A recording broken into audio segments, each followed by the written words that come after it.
Hello, everyone, and welcome back to Let's Talk Kashrus, presented by the Kashrus Awareness Project in conjunction with Torah Anytime. Today, I am joined by Rabbi Shalom Fishbane, Kashrus Administrator of the Chicago Rabbinical Council. How are you, Rabbi Fishbane? I'm doing wonderful. Great to be back. Yes, it's great to have you back once again. Yes. I want to tell you, one of the most popular episodes that we've done on Let's Talk Kashrus was about Starbucks and what coffee you could buy and things like that, and you gave a tremendous share on it. And we got so many people talking about it and coming with questions and things of that sort. So, Me'in Yelenian, many people wanted to know, now that they know what they could and can't buy in Starbucks, what's the story with other stores and coffee? And let's just take as an example Dunkin Donuts. If I see a Dunkin Donuts, they have black coffee, and I want to walk in, may I buy coffee? And if yes, is there other limitations on what type I can purchase? Right, okay, yeah, for sure. So there's two different, I guess. Dunkin Donuts is a shir b'fnei atzmo than the rest of the things. So today let's talk about Dunkin Donuts actually. So a disclaimer. It's not a kosher place. And the last thing we want to accomplish in Let's Talk Kashrus and Kashrus Awareness is to push people to go to non-kosher places. I mean, that's the opposite of our goals, right? Right. But having said that, there's a world of a difference between a Starbucks and a Dunkin Donuts, and for the following main reason. Dunkin Donuts actually has in its systems kosher Dunkin Donuts. The entire place is kosher. We have two in Chicago. There's many in New York. There's in other communities. So that means that when they think about an ingredient, a new product, a drink base, a food, they're going to try to make it kosher if it could be kosher. Mm-hmm. So you walk into the door, it's a completely different type of conversation. Now, to clarify, these Dunkin Donuts, are they franchises? Are they all owned by one owner? Are there individual owners? It's usually a franchise. It's usually, but whatever it is, Dunkin Donuts is the one. All the ingredients come from corporate. Come from corporate, so that the flavor and the taste are the same. And therefore, they're the one that dictates. So while a particular person may own this one, that one, but everything food-wise comes from corporate. And you know this for a fact that corporate will take into account the kosher sensitivity? Absolutely. They have in their system, I've seen their computer system, there's something called a kosher option. In other words, they have a designated thing. It really changes the whole conversation. I mean, while in Starbucks, every single time you got to go in and check, and I'm always saying, can I just see the box? Because they change. Starbucks has no allegiance to order something kosher. If they can get something cheaper, like a base or a refresher, whatever it is, they can do that. Not with Dunkin' Donuts. They'll try their hardest. So just in terms of ingredients and the things they're bringing in, they try to be kosher. Now, obviously, the bacon's not going to be kosher, et cetera, et cetera. Right. People shouldn't, based on what you just said, people shouldn't walk away and say, I could just walk into Dunkin' Donuts and buy anything because they have an understanding of kosher. Right. Obviously, it's not the case. Right. But a tray for Dunkin' Donuts is a tray for Dunkin' Donuts. Right. So that's number one. Okay. The second most important thing is, if you remember back when we talked about Starbucks, the big problem is the washing of the equipment together. And in Starbucks, they have a specific added piece, which we call the Hobart. It's very high temperature. It complicated things, especially when you have really non-kosher, they're washing together. The thing Dunkin' Donuts has, which is just great for kashrus, and I don't know how they decided it, but every Dunkin' Donuts washes, and I'm talking about Dunkin' Donuts in America, so I haven't been in all Dunkin' Donuts in the world. Mm-hmm. They wash the same with the same temperature. And Baruch Hashem, if I can say, it's a preset under Yatzel lettuce. Mm-hmm. So that worry about blios, of maybe something non-kosher getting in, is offset, and therefore, again, those are the two most important things why a Dunkin' Donuts is, starting off so much better. I'm curious, why would they have such a policy? Is it a safety thing? You know what? No one was able to give me an exact answer, but it works. It has to do with the amount of soap and the water. It's just under Yatzel lettuce. And besides the fact that the soap and the water come out at the exact same time, which you have the pegima, right. But even the temperature is below Yatzel lettuce. Mashain came by a Starbucks. So really, as I was saying, it's such a different type of place. So therefore, a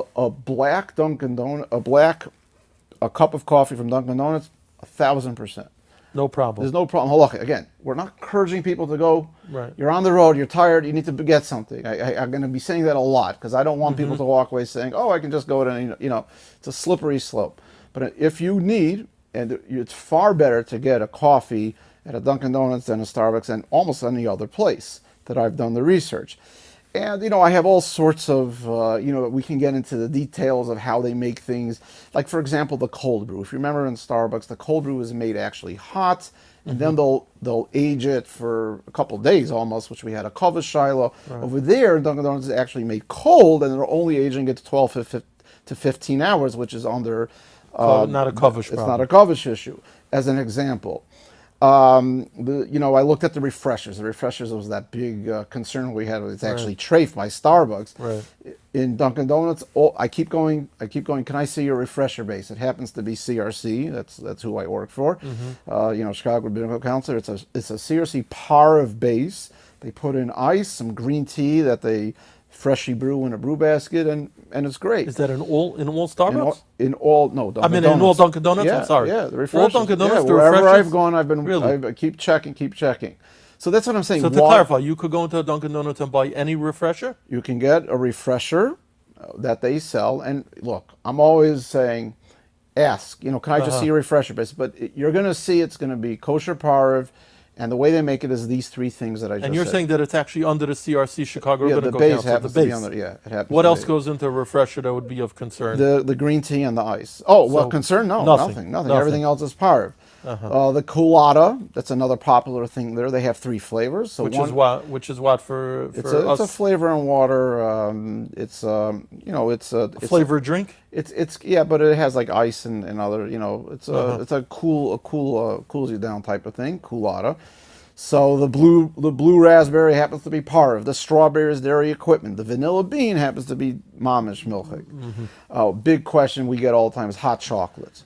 So on Starbucks it was an issue based on the base. Over there, all the dairy it's a dairy powder. It's also CRC, but it's milchig. It is milchig. So it's not Chol Yisrael. No, it's not Chol Yisrael.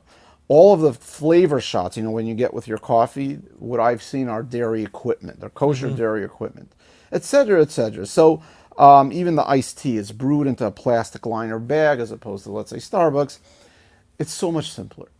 So therefore, in summary, you're much better off, in my opinion, and I've been doing a lot of coffee research, A, because I travel a lot, and B, because people ask a lot. Right.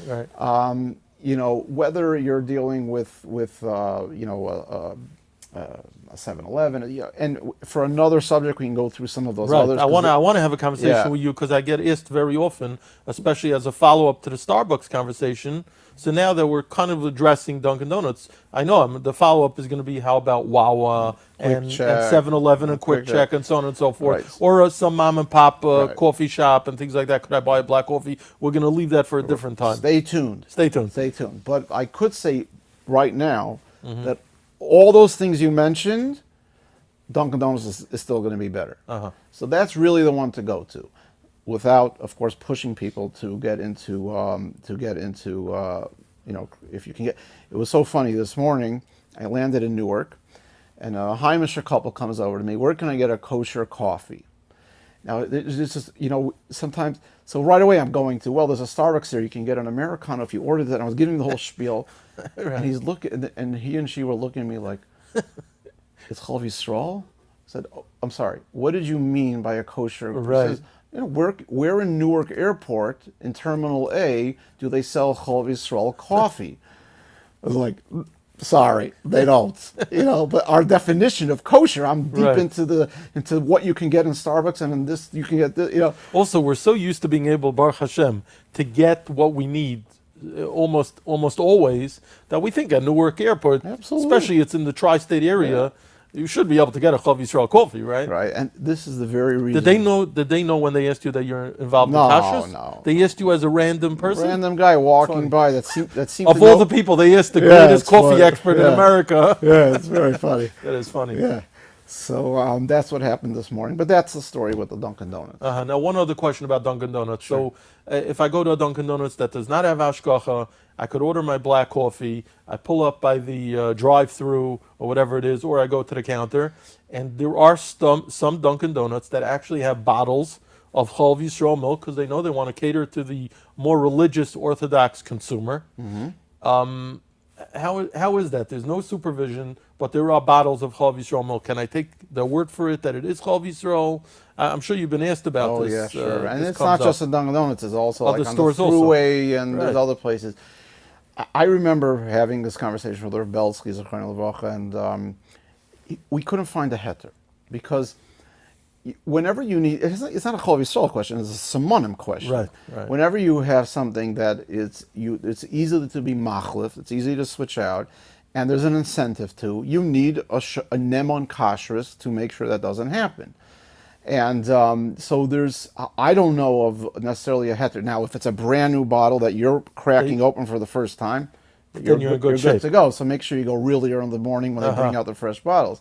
But if it's already opened, it's a big problem. And I have to tell you something. I had the schus to give a few kashrus classes recently in Lakewood to some seminaries and some high schools, some of the girls' schools. And this question came up. Can we go to this? Actually, they asked me about a local Dunkin' Donuts that has it. And I said the same thing. I can't, pi halacha and hilchos simonim, I don't really understand a heter. When I was walking out of one of the places, a girl came over to me. She says, I can't believe you said that. I want you to know, 2 weeks ago, I went to the Dunkin' Donuts, right? I don't remember which street it is, but it may even have a hechsher, I don't know. It had the Chol Yisrael bottles there. It was late at night, and I noticed the worker pouring from the Chol of Stam milk into the Chol Yisrael container. And she says to him, what are you doing? He says, well, I ran out of this milk, so milk is milk. And she says, it's so ironic you're telling me, but I actually saw this. This is a B'Yakov girl, a Neman Kashrus, who ate telling us the halal, and it was like, that is our greatest fear being realized. It's being realized right here in Lakewood, Wow. where that actually happened. So it's, I don't understand necessarily those that give a hechsher to places and say Chol Yisrael available. I don't understand their cheshbon, but certainly, there's something to worry about. But that's interesting. Are you saying that in any store that has open Chol Yisrael milk that they're providing, that they need a constant supervision? You need tmidi on the milk? Well, if in the shelf next door, not, You're saying within the establishment. 10 feet away is Chol Stam milk, which is what they have this. Which is exactly what happened in this girl's case. Yeah. Where they ran out of the Chol Yisrael. They ran out, so they just switched over. It wasn't, it wasn't like an all Chol Yisrael place or something like that, So that's what happened. So thank you, Rabbi Fishman. It's wonderful speaking to you, and we look forward to speaking to you again. thank you for having me.